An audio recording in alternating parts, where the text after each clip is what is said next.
Ruby বাংলাদেশের এক ছোট গ্রামের মেয়ে। সে খুব শান্ত, ভদ্র, কিন্তু ভীষণ লাজুক। স্কুলে সে কারো সামনে কথা বলতে পারে না।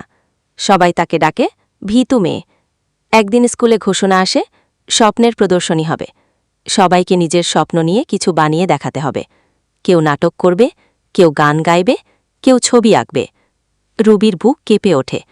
সে ভাবে, আমি কিছু বলতে পারব না, সবাই হাসবে আমার ওপর। সেই রাতে রুবি ছাদে বসে আকাশের দিকে তাকিয়েছিল, চোখে জল। হঠাৎ আকাশ থেকে নামে এক জলজলে নীল পাখি। তার ডানায় তারা ঝলকায়, শরীর থেকে আলো ঝরে। নীল পাখি বলে, ভয় পেও না রুবি, ভয় থাকবেই, কিন্তু তুমিই পারবে ওকে জয় করতে। সাহস মানে ভয়কে দূরে রাখা না, ভয়কে বুঝে এগিয়ে যাওয়া। রুবির চোখ জলজল করে ওঠে। সে বলে, আমি চেষ্টা করব। পরদিন স্কুলে রুবি মঞ্চে দাঁড়ায়। প্রথমে কাঁপছিল, কিন্তু মুখে সাহস। সে নাটক করে ভয়ের খাঁচা আর স্বপ্নের পাখি।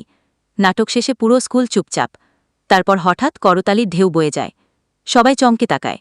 শিক্ষকদের মুখে হাসি, বন্ধুদের চোখে সম্মান। ঠিক তখন জানালার বাইরে দেখা যায় সেই নীল পাখিটি মুক্ত আকাশে ডানা মেলে উড়ে যাচ্ছে।